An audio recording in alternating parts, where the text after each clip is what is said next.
자, 오늘 마태복음 강의 63번째 시간입니다. 소제목은요, 한국교회 붙은 암덩이다. 제가 이렇게 달았습니다. 먼저 오늘의 본문입니다. 본문은 우리가 어제 봤던 본문과 동일한데요. 그래도 다시 한번 읽겠습니다.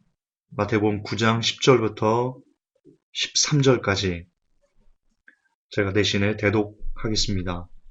예수님께서 집에서 음식 앞에 앉으실 때 보라, 많은 세리들과 죄인들이 와서 그분과 그분의 제자들과 함께 앉았더니 바리새인들이 그것을 보고 그분의 제자들에게 이르되 어찌하여 너희 선생은 세리들과 죄인들과 함께 먹느냐 하거늘.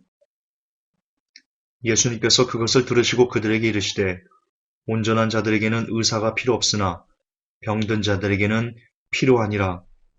오직 너희는 가서 내가 긍휼을 원하고 희생물을 원치 아니하노라 하신 말씀이 무슨 뜻인지 배우라.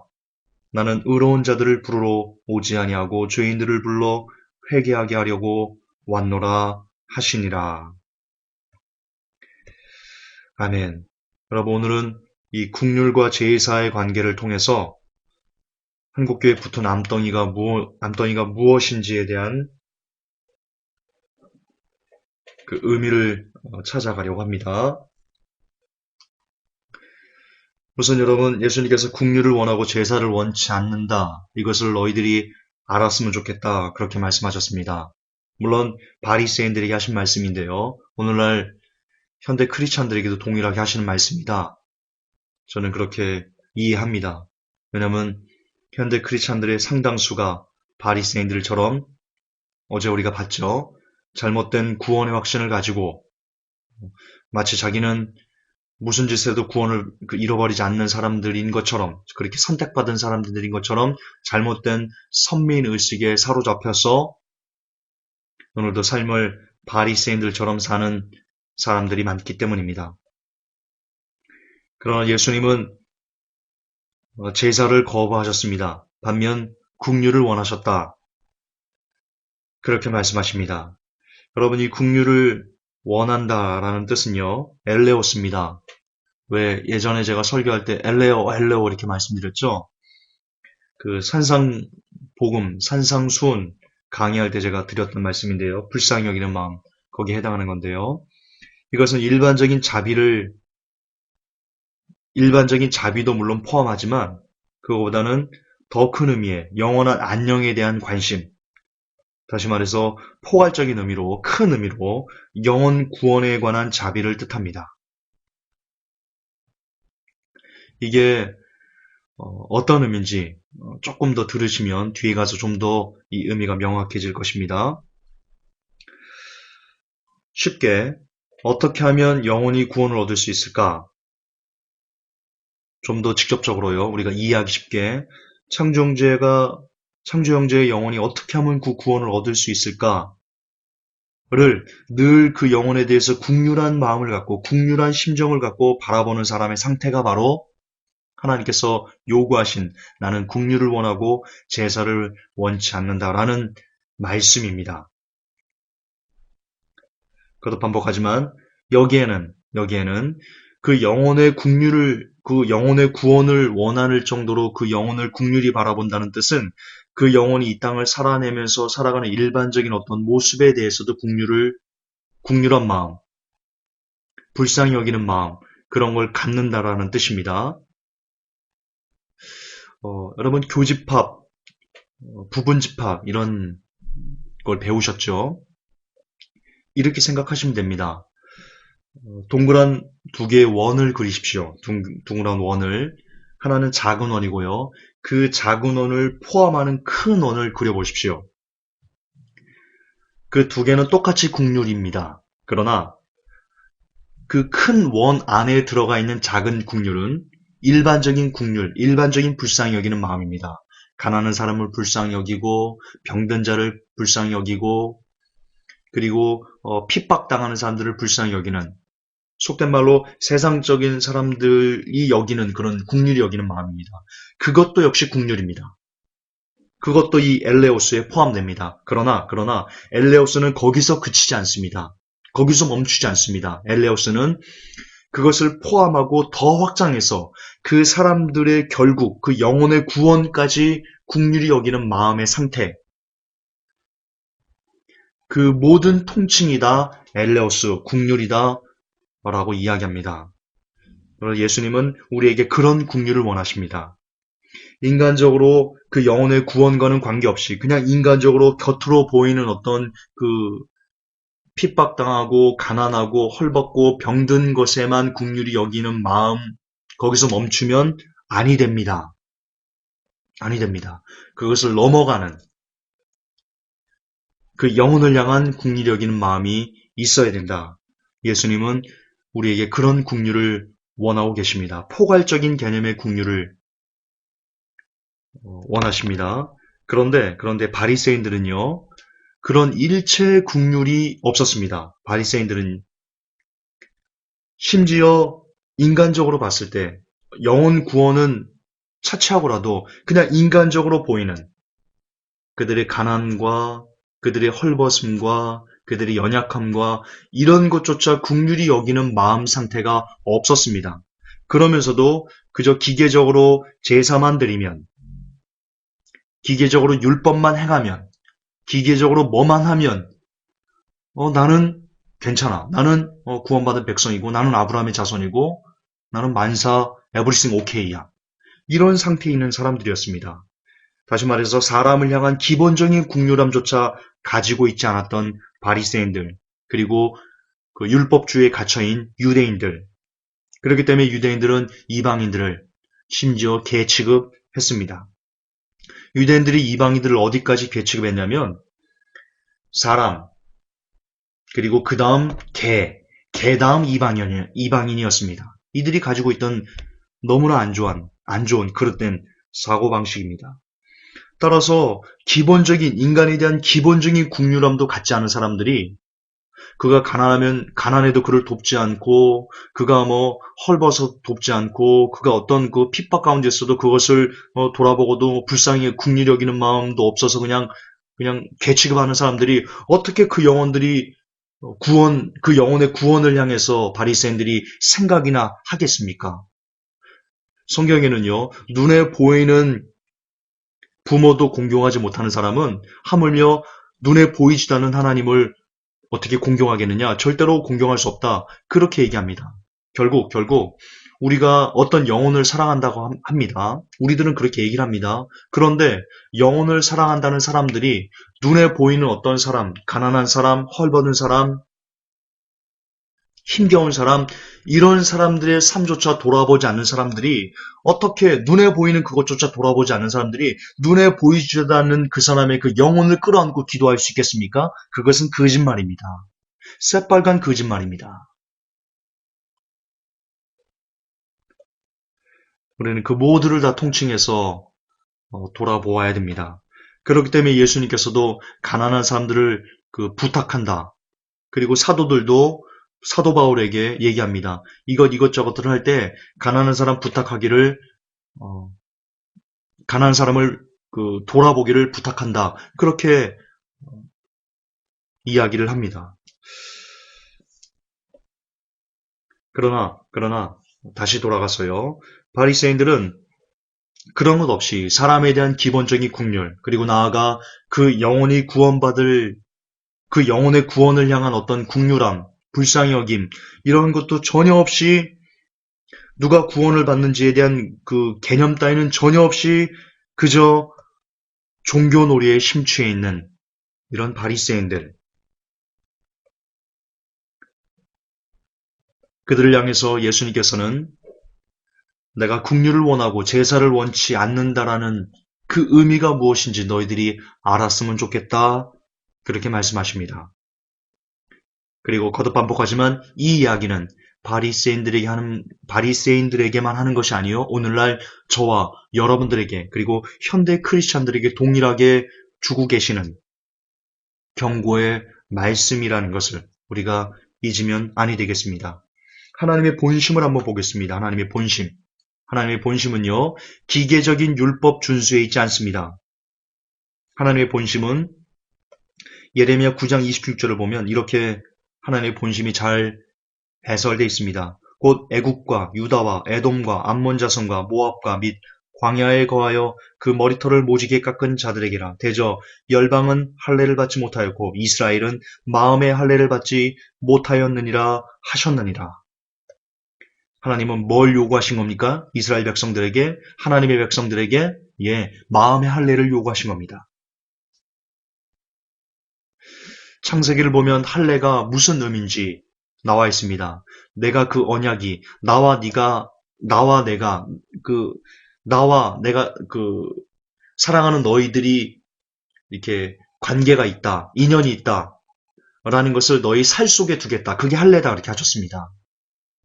다시 말해서 하나님은요, 우리들에게요, 우리가 마음의 할례, 바로 어떤 눈으로 보이는 외적인 어떤 기계적인 이런 걸로 내가 하나님의 자녀다라고 하는 것이 아니고 우리의 중심이 온전히 변화돼서 우리 마음과 우리의 어떤 그 속사람이 온전히 변화돼서 하나님을 향해 가는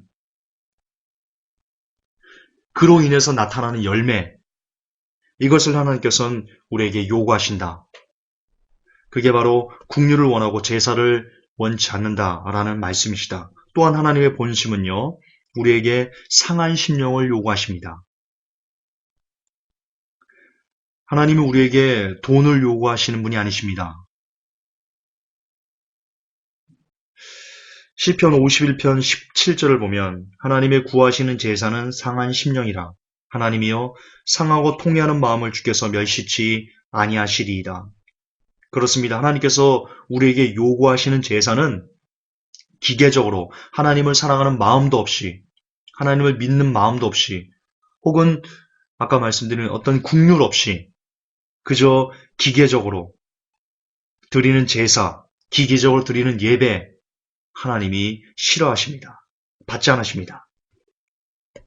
우리는 예배할 때 신령과 진정으로 우리의 마음을 찢으며, 그리고 내 영혼의 구원, 또한 다른 사람들의 영혼의 구원에 대한 그 안타까움을 갖고 하나님을 예배하여야 합니다. 또한 하나님의 본심은요, 우리에게 인애를 원하십니다. 호세 6장 6절을 보면 나는 인애를 원하고 제사를 원치 아니하며 번제보다 하나님을 아는 것을 원하노라. 할렐루야. 그것도 반복합니다. 우리의 기계적인 어떤 율법 준수, 하나님은 원치 않으십니다. 하나님은 계속해서 우리의 속사람이 변해서 하나님을 따르기를 간절히 원하고 있습니다. 그렇습니다. 결국 하나님께서 인간을 향한 본심은 바로 성도의 거룩한 삶을 요구하시는 겁니다. 하나님 아버지를 닮은 자녀로서의 삶을 우리에게 요구하시는 겁니다. 이사야 1장 13절에 보면 헛된 재물을 다시 가져오지 말라.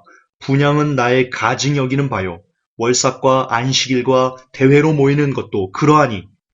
지금 하나님께서 안식일을 가증 여긴다 이렇게 말씀하십니다. 성애와 아울러 악을 행하는 것을 내가 견디지 못하겠노라. 자, 지금 월삭 지키는 거, 이스라엘 백성들이 날짜와 절기와 그런 것을 그 미루 삼아서 율법을 지킨다라고 말하죠. 안식일을 지킨다라고 말하죠. 그리고 큰 성회로 하나님의 말씀을 지킨다라고 말해서 큰 성회를 열어서 지키고 이렇죠. 이런 것이 하나님께서 보시기에는요, 헛된 거랍니다. 왜냐? 그들 마음속에 하나님을 사랑하는 마음이 없어요. 성경에 나옵니다. 하나님을 사랑하는 마음이 없어요. 그냥 기계적으로 지키는 거예요. 기계적으로. 그것은 헛된 거예요.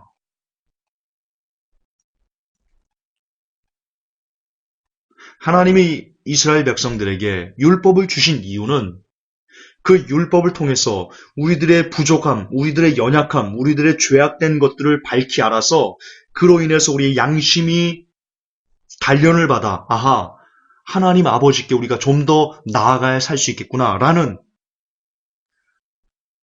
결국 하나님만이 우리를 살릴 수 있어라는 그런 하나님 사랑, 이웃 사랑으로 우리를 이끄시기 위해서 율법을 주신 건데, 이스라엘 백성은 그것을 본말이 전도돼서요. 율법만 기계적으로 지키면 하나님을 사랑하는 것 없고 이웃을 사랑하는 것 없이도 그냥 구원을 받을 수 있어라는 그릇된 율법주의로 그들이 이렇게 매진했습니다. 물론 그 책임이 누구에게 있냐? 이스라엘의 지도자들에게 있다라고 얘기하고 있습니다. 그래서 예수님께서 신약에 오셔서 이렇게 얘기하신 겁니다. 소경이 소경을 인도하면 둘 다 구덩이에 빠진다. 그것이 누구를 두고 빗대서 말씀하신 거냐면 그동안 오랜 시간 동안 이스라엘 백성들에게 하나님의 말씀을 가르친다면서 왜곡해서 하나님의 본심을 왜곡해서 이스라엘 백성들을 가르쳤던 그 많은 율법학자, 서기관들, 바리새인들, 속된 말로 이스라엘의 지도자라는 사람들을 빗대서 하신 말씀이 바로 소경이 소경을 인도하면 둘 다 구덩이에 빠진다라는 말씀입니다. 그런데 그 말씀이 오늘날 누구에게 똑같이 적용되냐면 이 시대 목회자들, 말씀을 가르친다는 사람들, 그들에게도 똑같이 적용하고 있으십니다. 예수님께서는.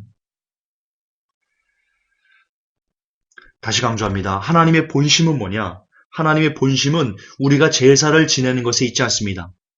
우리가 예배를 드리는 것에 있지 않습니다. 우리가 어떤 교회 생활, 교회에서 봉사하는 거, 교회에서 성가대하는 거, 그런 것 하나님의 본심은 있는 것이 아니고요. 우리의 진짜 이 안의 심령이 온전히 거듭나서 하나님의 나라를 바라보는 것을 더 원하십니다. 그 마음으로 예배하는 것을 원하십니다. 그 마음으로 교회 생활하는 것을 원하십니다. 그 변화된 심령으로 하나님을 섬기는 것을 하나님께서 원하십니다. 바로 육체의 할례뿐만 아니고 마음의 할례까지도 모두 다 받은 사람들, 하나님께서 원하시는 그리고 하나님이 찾으시는 진짜 살아있는 믿음을 가진 사람들의 본질입니다.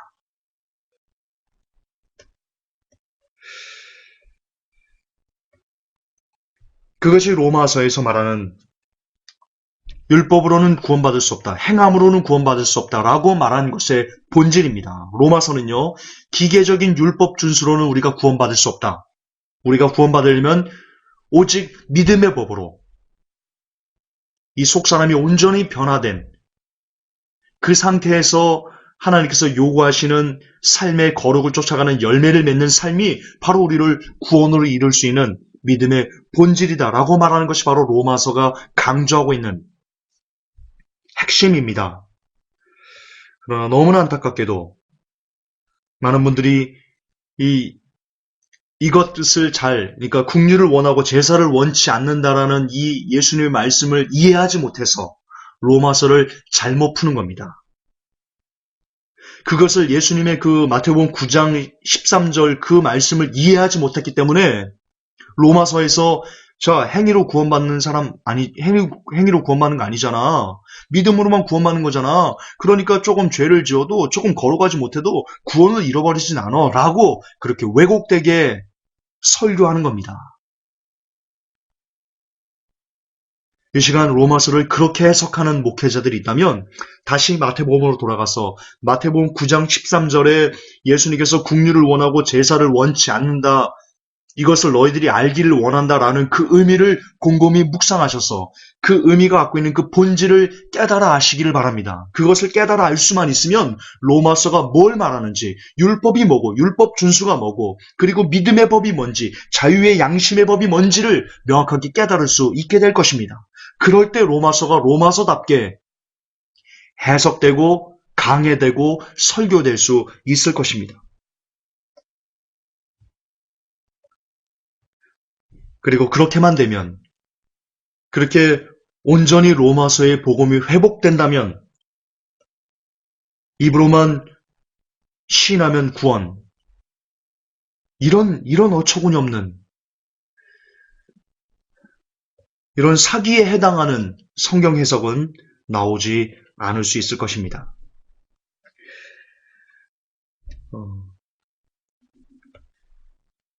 그럼에도 중요한 건 우리입니다. 바리새인과 그리고 세리와 죄인, 그들은 이미 2000년 전에 죽은 사람들입니다. 각각 자기들의 믿음과 그리고 자기들의 행위대로 심판을 받은 사람들입니다. 이제 중요한 건 이제 심판받을 나를 받아놓은 우리들이 중요합니다. 저와 여러분이 중요합니다. 무슨 말이냐? 우리들이 국률 없는 제사가 무엇인지에 대해서 밝히 깨달아 아는 것이 중요하다는 뜻입니다. 우리도 다른 사람에 대한 국률 없는 그런 행위들, 다른 사람이 구원을 받든지 못 받든지 그냥 아무런 관심도 없이 그저 오늘도 교회 생활을 하는 국률 없는 교회 생활, 국률 없는 봉사활동, 국률 없는 성가대 행위, 성가대 봉사, 국률 없는 11조, 각종 헌금, 납부 행위, 국률 없는 전도, 국률 없는 기타 등등 교회에서 행해지는 여러 가지 일들을 우리가 할 수 있습니다. 그러나 이것은 아무런 의미가 없다. 바리새인들이 했던 것처럼 이런 것은 아무런 의미가 없다. 우리를 절대로 구원할 수 없다. 하나님께서 좋아하시는 국률을 가진 행위는 무엇이냐?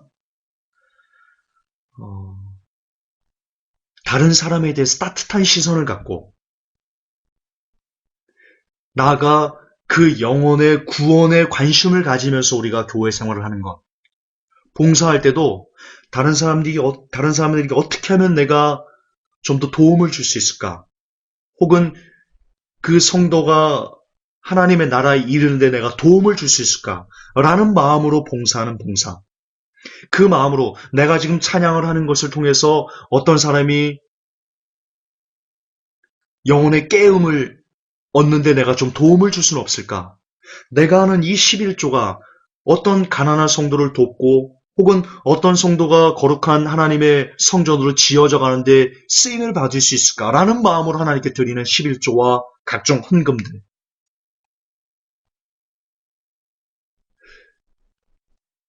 여러분, 이건 전혀 다른 겁니다.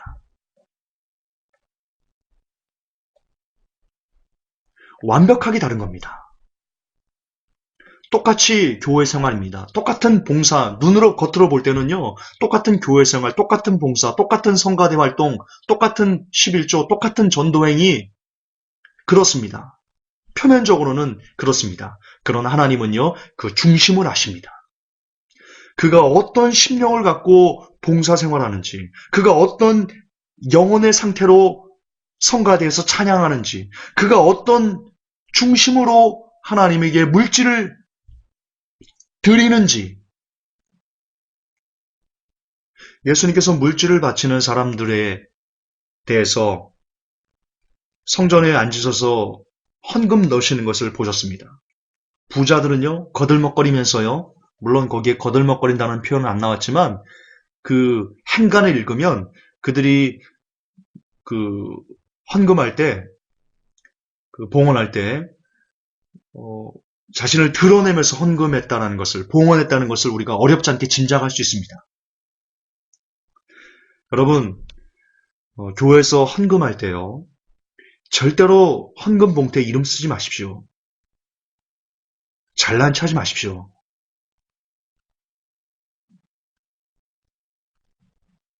여러분, 그거 잘난 체입니다. 잘난 체입니다. 하나님이 싫어하십니다. 헌금은 인간에게 하는 게 아닙니다. 정말 여러분 생각 속에 꼭 박아 넣으십시오. 하나님에게 하는 겁니다. 물질은 하나님에게 봉헌하는 겁니다. 하나님이 여러분이 이름 안 쓰면 하나님이 여러분 모르시나요? 하나님 봉투 세시다가 이거 누구지? 가만 있어봐.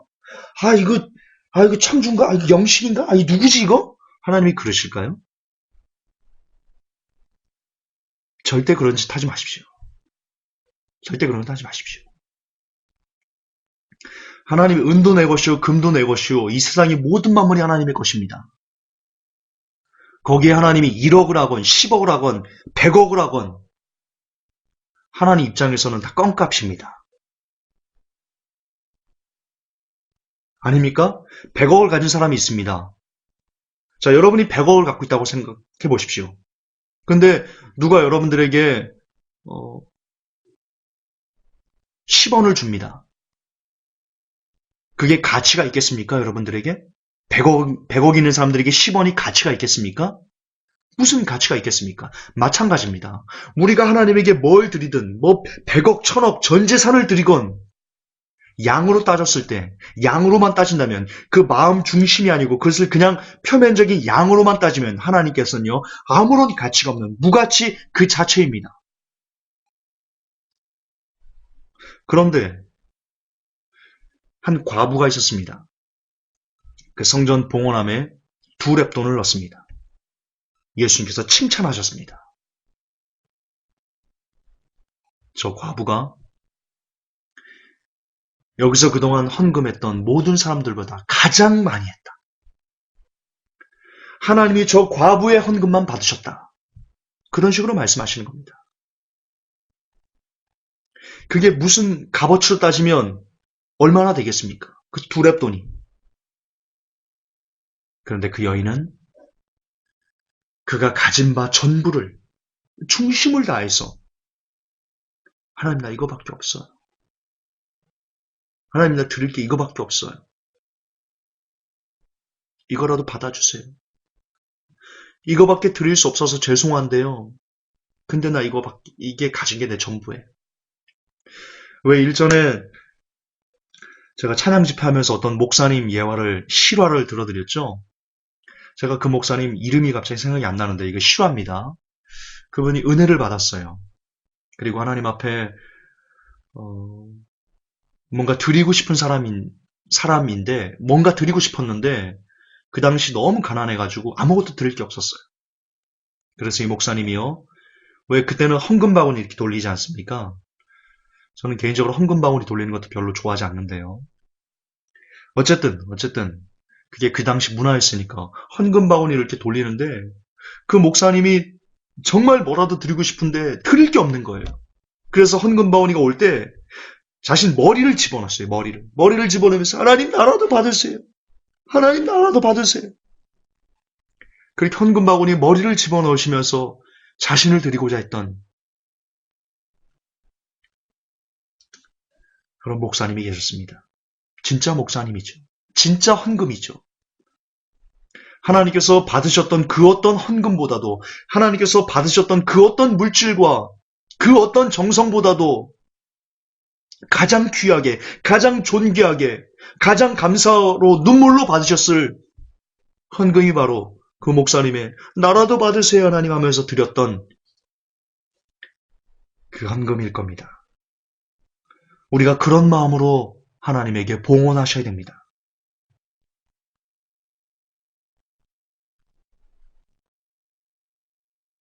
하나님은 그런 물질만, 그런 정성만 받으십니다.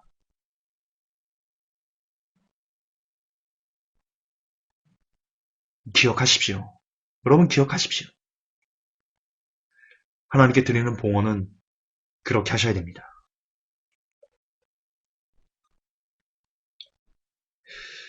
이처럼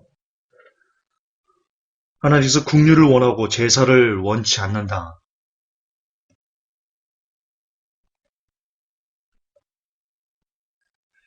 한 가지가 더 있군요. 예를 들어 여러분 그러니까 긍휼을 가진 교회 생활 중에 한 가지가 중요한 게 하나 빼먹었는데요. 이런 겁니다. 교회에서 성도와 성도끼리 대화를 할 때 긍휼을 가진 마음으로 교회 생활을 하는 사람은요. 성도와 대화할 때 성도에게 함부로 하지 않습니다.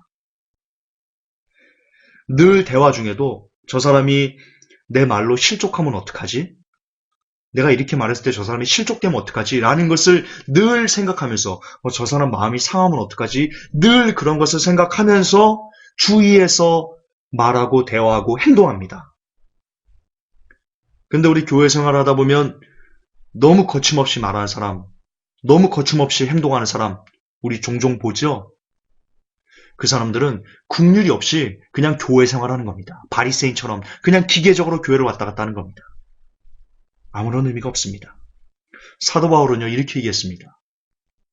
만약 내가 고기를 먹는 것 때문에 어떤 사람이 실족하게 된다면 나는 일평생 고기를 먹지 않아서 그 사람을 실족하지 않게 하겠다.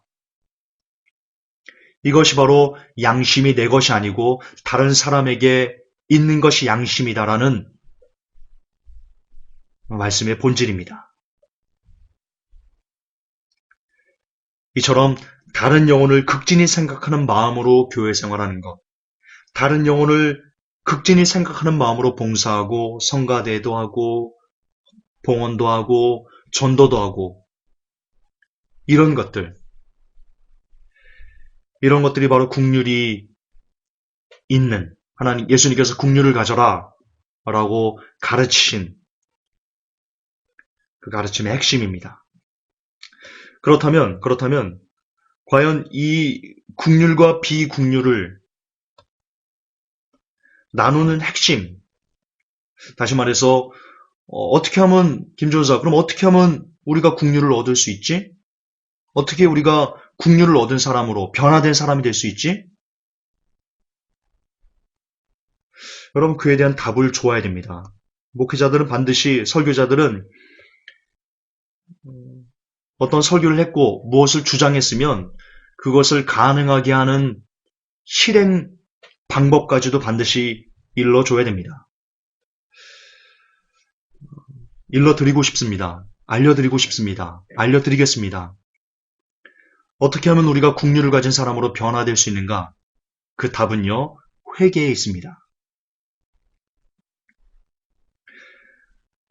9장 13절을 보면 오직 너희는 가서 내가 국률을 원하고 희생물을 원치 아니하노라 하신 말씀이 무슨 뜻인지 배우라. 나는 의로운 자들을 부르러 오지 아니하고 죄인들을 불러 회개하게 하려고 왔노라. 원어에 보면 회개를 시키러 왔노라 이런 뜻입니다. 그러니까 죄인들을 회개시키게 하려고 그들이 회개하게 하려고 내가 왔다. 그런 뜻입니다.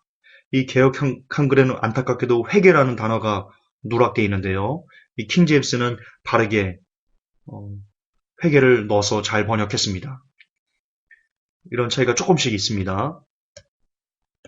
자, 무슨 뜻이냐? 우리가 국률을 가진 사람으로, 다시 말해서 변화된 사람으로 교회 생활을 하기 위해서는 변화된 심령을 갖고 봉사하고 성가대도 하고 기도도 하고 그러기 위해서는 반드시 우리에게 이 회개라는 과정이 일어나야만 된다는 것입니다. 이것이 바로 그가 국률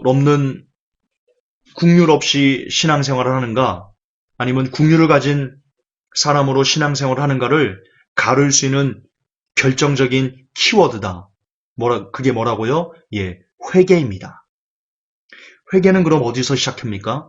내가 나 회개해야지. 나 오늘부터 회개해야지. 이렇게 결심하면 회개가 됩니까? 회개는 나의 결단이나 회개는 나의 의지나 회개는 나의 어떤 다짐으로 일어나지 않습니다. 회개는요, 반드시 누구로부터 시작하는가? 예수님을 만나는 것에부터 회개는 시작합니다. 보십시오. 예수님께서 분명히 죄인을 불러 회개시키러 오셨다 하셨습니다. 예수님을 만나지 못한 심령은, 예수님을 만나지 못하는 사람은 절대로 회개할 수 없습니다. 그렇습니다. 예수님이 아니고서는 그 누구도 사람을 회개로 인도할 수는 없습니다. 그렇기 때문에 바울이 이렇게 얘기합니다. 나는 심었고 아볼로는 물을 주었으나 오직 자라게 하시는 이는 하나님이시다. 심는 이나 물 주는 이 아무것도 아니다. 자라게 하시는 하나님만 위대하시다. 그렇습니다. 목회자가 성도를 회개시킬 수 없습니다. 그 누구도 사람을 회개시킬 수는 없습니다. 목회자와 그리고 어떤 그 말씀을 전하는 사람들은 단지 통로만 될 뿐입니다. 그가 예수님을 만날 수 있도록 인도해주는 다리 역할, 브릿지 역할. 그래서 사도 바울이 얘기합니다. 나는 중매쟁이다. 너희 성도들과 예수님을 만날 수 있도록 그 안에서 중매하는 중매쟁이에 불과하다. 이게 오늘날 목회자들의 본질입니다. 이게 목회자의 본질입니다. 말씀을 전하는 사람의 본질입니다. 이게.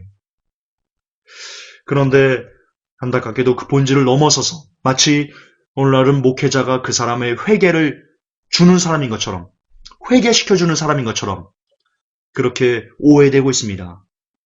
오해입니다. 심각한 오해입니다. 사람은 누구도 사람을 변화시킬 수 없습니다. 변화는 오직 예수님으로만 가능합니다. 그렇기 때문에 참고로 목사님들에게 설교 끝나고 목사님이 가가지고 목사님 오늘 은혜 받았습니다. 그러시면 안 됩니다. 왜냐? 그것은 목사가 그 사람에게 은혜를 줬다라는 뜻이기 때문입니다. 옳지 않습니다. 목회자는 사람에게 은혜를 줄 수 없습니다. 은혜는 오직 하나님만이 주실 수 있는 하나님의 고유 권한이시고 고유 특권이십니다. 따라서 정확한 표현은 목사님이 가셔서요, 이렇게 말씀하셔야 됩니다. 목사님, 하나님에게 은혜를 받을 수 있도록 그 통로가 되어 주셔서 감사합니다. 라고 하셔야 됩니다. 그것이 올바른 표현입니다. 자, 다시 돌아갑시다. 회개는 어디서부터 시작한다고 말씀드렸습니까? 예수님을 만날 때 예수님으로부터만 회개는 시작될 수 있습니다. 다시 말해서 그 사람의 변화는 오직 예수님으로만 가능합니다. 다시 강조합니다. 자기 혼자 내가 심령으로 나 변화될 거야, 나 고칠 거야, 나 바꿀 거야, 안 됩니다. 백날에도 안 됩니다. 백날 그렇게 마인드 컨트롤해도요, 그 사람 변화되지 않습니다. 그 사람이 오직 예수님을 만나야지만 그 사람은 변화됩니다. 근데 예수님은 뭐라고 되어 있습니까? 요한복음을 보면 태초에 말씀이 계시라. 이 말씀이 하나님과 함께 계셨으니 이 말씀이 곧 하나님이시라. 할렐루야. 예수님 곧 말씀이십니다. 따라서 회개는 어디서부터 비롯될 수 있는가? 회개는 무엇으로만 가능한가? 오직 말씀으로만 가능합니다. 따라서 말씀을 보지 않는 사람은 절대로 회개할 수 없습니다. 그건 있을 수가 없습니다. 그러므로 칼빈주의는 잘못됐습니다. 칼빈주의는 그 순서가 그가 먼저 회개하고, 그가 먼저 성령님을 받아서 영접하고 성령님의 능력으로 그가 회심하고 그리고 크리스찬이 된다 이렇게 얘기하거든요. 아닙니다. 말씀을 보지 않는 사람에게는 절대로 거듭남이 있을 수 없습니다. 왜냐? 회개는 오직 예수님을 만나야지만 가능한 비밀이기 때문입니다. 여러분, 인도 다이아몬드 이야기가 있습니다. 시간이 좀 갔지만 마저 좀 말씀드리겠습니다. 인도에 어떤 다이아몬드 보석상이 있었어요. 거기에 그 기술이 아주 좋은 세공사가 있었는데 그 세공사가 그 다이아몬드 가게 주인의 따님을 사랑했습니다. 그래서 따님을 달라고 그 사장님에게 요청했어요. 사장님, 나 따님 사랑합니다. 따님과 결혼할 수 있도록 도와주세요. 그렇게 간청했습니다. 근데 그 주인은 딸을 주기 싫었어요. 그래서 꾀를 냈습니다. 딸을 주기 싫다 그러면 이 세공사가 나가고 그러면 손해지. 이 세공사 기술이 좋으니까 꾀를 내야 되겠다. 그래서 뭘 요구를 했냐면 자네가 그러면 다이아몬드를 세공할 수 있는 방법을 알아내면 내가 내 딸을 주겠네. 그렇게 꾀를 내서 얘기했습니다. 그런데 여러분 아시듯 다이아몬드는요, 지구상에서 경도가 가장 단단한 물질입니다. 그래서 무슨 짓을 해도 다이아몬드는 깎이지 않습니다. 다른 걸로는. 이 사람이요, 40년을 넘게 그것을 연구했습니다. 그 딸이랑 결혼하고 싶어서. 근데 40년 만에요, 비로소 터득했습니다. 다이아몬드는 다이아몬드로만 세공될 수 있다는 것을 터득했습니다. 여러분, 저는 여기서 큰 인사이트를 얻었습니다. 사람의 영혼은요, 그 무엇으로도 깎이지 않습니다. 사람의 영혼은 사람의 영혼을 만드신 분으로만 깎여집니다. 그게 무엇입니까? 우리 구주입니다. 우리 구주 예수님이 우리를 만드셨습니다. 근데 예수님은 말씀이시다. 요한복음에 그렇게 기록되어 있습니다. 따라서 사람은 말씀으로만 깎여집니다. 할렐루야! 말씀이 아니고서는 사람이 깎여질래야 깎여질 수가 없습니다. 그 어떤 것으로도 세상의 학문과 철학과 과학과 기타 잡스러운 모든 종교 이런 것을 다 쳐도요, 그 사람은 절대 변화되지 않습니다. 무슨 짓을 해도 그 사람은 변화되지 않습니다. 그 사람이 변화되기 위해서는 무조건 그 사람이 만들어진 그 주체자이신 그 영혼의 주인이신 그 말씀, 오직 사람은 말씀으로만 다듬어질 수 있습니다. 그렇기 때문에 성경은 우리에게 이렇게 얘기합니다.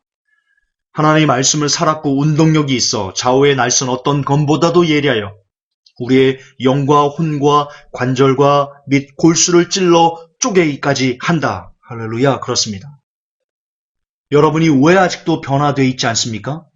여러분이 왜 아직도 국률 없는 그런 왔다 갔다 하는 신앙을 유지하고 있습니까? 여러분들이 말씀을 보지 않고 있기 때문입니다. 답은 거기에 있습니다. 제가 길어서 목사님 얘기는 넘어가겠습니다. 목사님 예화도 아주 좋은 게 있는데요. 실화인데요, 이거. 넘어가겠습니다. 그렇습니다, 여러분. 한국교회 최고의 비극이자 한국교회의 암덩이는, 한국교회에 붙어있는 암덩이는 바로 뭐냐? 바로 교회 안에 뻔뻔한 죄인들만 가득하다는 것입니다. 예수님은 분명히 죄인을 불러 회개시키러 왔는데 죄인들이 회개를 잊어버렸습니다. 그리고 뻔뻔하게 구원의 확신만 노래하는 그런 뻔뻔한 죄인들로 교회가 가득하기 때문에, 한국교회가 뻔뻔한 죄인들로 가득하기 때문에 오늘날 한국교회는 기독교가 된 겁니다. 한국교회에 붙은 암덩이는 바로 그러므로 뭐냐? 회개를 잃어버린 죄인들이 가득하다는 것. 그것이 바로 한국교회에 붙어있는 암덩이입니다. 그리고 그 원인은 바로 한국교회 교인들이 말씀을 읽지 않기 때문입니다. 한국교회 교인들이 말씀을 묵상하지 않기 때문입니다. 원인은 거기에 있습니다. 한국교회 뻔뻔한 죄인들로 가득 차이는, 회개 없는 뻔뻔한 죄인들로 가득 차이는 주된 이유는 바로 한국교회 성도들이 말씀을 읽지 않기 때문입니다. 회복교회 성도 여러분, 여러분은 회개하는 죄인들입니까? 저는 회개하는 죄인입니까? 아직 우리의 삶에, 여러분의 삶에 회개가 없습니까? 그렇다면 이 시간 말씀을 보십시오. 그리고 예수님을 만나십시오. 그래서 회개하십시오. 온전히 회개하서 온전히 회개하면 변화할 수 있습니다. 온전한 회개는 우리에게 변화를 이끌어오게 되어 있습니다. 그래서 주께서 원하시는 마음의 할례를 받으십시오. 마음의 할례를 받은 사람들은 온전한 예배를 하나님께 올릴 수 있습니다. 그렇게 되면 주께서 여러분들을 부르실 것입니다. 하나님, 오늘날 한국교회에 붙어있는 암덩이는 죄인이면서도 회개하지 않는 그런 뻔뻔한 죄인들로 한국교회가 넘쳐난다는 것입니다. 그렇게 된 이유는 우리가 그렇게 국률을 잃어버리고 그저 기계적으로 교회 생활을 하게 된 그 원인은, 그 근본적인 원인은 예수님을 만나지 못했기 때문입니다. 바로 말씀을 보지 않고 신앙생활하고 있기 때문입니다. 하나님, 이 안타까운 암덩이를 이제는 떼어내 주옵소서. 이제는 떼어내서 진짜 우리가 오직 말씀으로 깊이 들어가서 온전한 회개를 이루게 하옵시고, 그래서 하나님에게 진짜 하나님이 받으실 만한 향기로운 산 제사를 하나님께 드릴 수 있는 그런 제가, 그리고 우리 회복계 성도들이, 나아가 이 메시지를 듣는 모든 사람들이 되게 하여 주옵소서. 우리 구주 예수님 이름 받들어 감사하며 기도 올려옵나이다. 아멘.